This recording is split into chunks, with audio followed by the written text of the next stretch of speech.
Video number 3. Basically, people has asked me, my thoughts on auto starts, electric starts, whatnot. Well, each to their own. When you start adding tuners and auto starts, and all that, it's basically the luck of the straw, and it also depends on the quality of the start, remote starts, and quality of the person installing that remote start, how confident they are.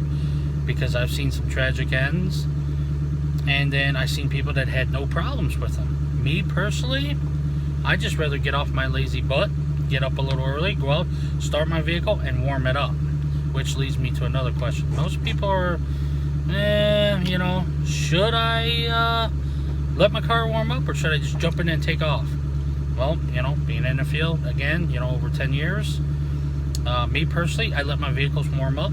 The gasoline cars, I let them warm up a little bit, especially if it's really cold. Then I take off, I don't care about sitting time or whatnot. That's my personal preference.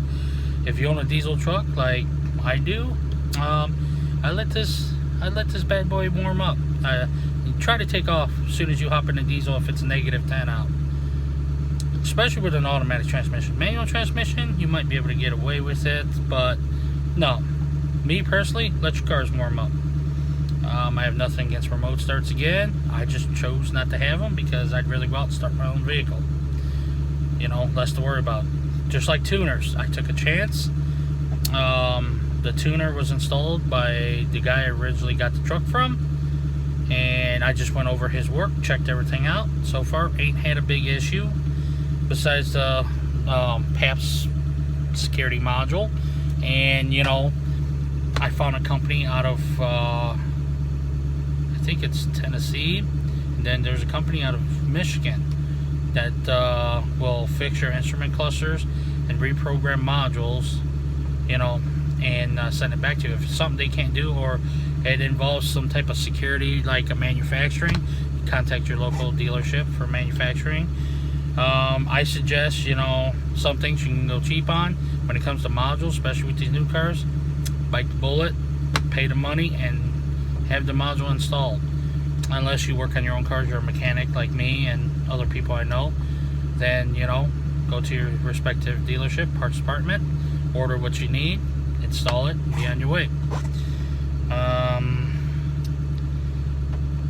All this talk about they're making cars harder for the average person to work on, it should go to the dealership. I agree, cars should go to the dealership and be worked on. But what I disagree is they're making it harder for independent shops. Not everyone can afford the dealership. Money's tight. I get it. I miss the old days. I grew up in the 80s and 90s from my dad. And for the family members, that knew my parents, Dad very rarely took his cars in. And if it was an electrical issue, he found a way around it. Basically, I like the older cars better. The newer cars are great. You got all this, you got 400, 500, 600 horsepower cars getting, great gas mileage, fuel mileage, the best of both worlds. And it's easy. I'm not going to complain. I love, plugging a computer in. You can change your tune when you're out doing whatever, because you can go from family driving to, adding a few extra horsepower by push of a button. These new cars are great. But my heart lies in, I love the old American cars. Something you open the hood, you see stampings, big block V8, and it was made in America. It was made with pride and joy, Not like these cars of today. Most people give me crap, why don't I buy American cars? Yeah, I buy American cars. I own a Ford. The motor's from International. The transmission is from Ford, or you have a choice of an International transmission. The body and everything's made by Ford. The electronics are Canadian. Now the Ford cars and SUVs, their electronics are made in Mexico. So if you're getting parts made outside the country and it's assembled in America, then technically you have just an assembled American vehicle that's made with foreign parts. Just like same thing with Harley Davidson. I get crap about driving Asian bikes. You know, I like Asian bikes. I like Harleys too. I like Triumphs. I like Indians. But if you want an authentic American-made vehicle, you're going to have to go pre-80s. You know? That's how it is. Everything's outsourced in this country. And the unions guarantee a great, you know, great jobs, great pension, which we all need, but it drives the cost up, you know. Everything's going up. Cost of living, you know, food, everything, except for the paychecks. Now, there are some places the boss cares about his employees. You work hard, you know, climb the ladder, you get paid respectively. My personal belief, unions protect lazy people. You know, everybody's got their job, and this, you know, paying somebody $30 an hour to, you know, do something simple that a 21-year-old can do, okay? Well, that in itself, especially with union dues and all that, that drives the cost of everything up. I'm not against union, but I'm not pro-union. I'm all about, you know, making great decisions, choices, and, you know, common sense. I've had, again, you know, had Chevys, Fords, Buicks. I rode in many cars with dads. Back in the 80s, we all drove. The only foreign car my parents drove was a Volkswagen Rabbit. That damn car was indestructible. My dad tried to blow it up. My mom just abused it, and it wouldn't quit. She ended up selling it. Just like the Chevy Chevettes, which is a nationally ranked, horrible, worst car ever made. My parents owned two back in 1981. My dad purposely tried to blow one up, and Mom got into an accident with the other one. They could not blow those cars up. They bought the cars for $50, ended up selling it to a neighbor for $200 per car. So, you know, it's nowadays you're paying, you know, average what, $20,000-$30,000 for a car.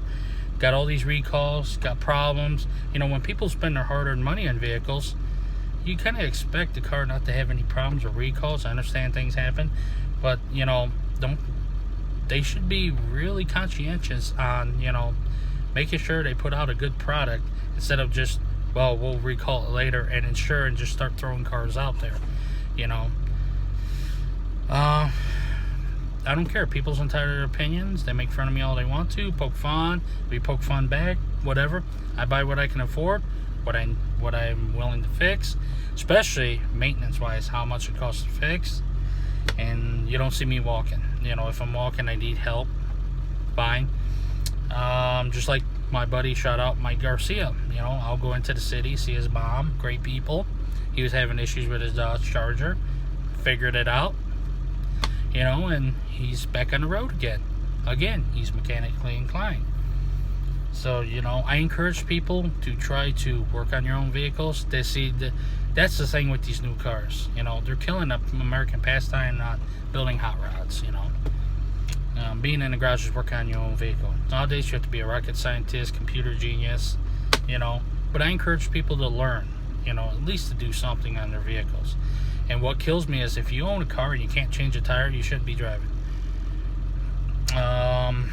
You know, it is what it is. And nowadays, they just give driver's license to anybody.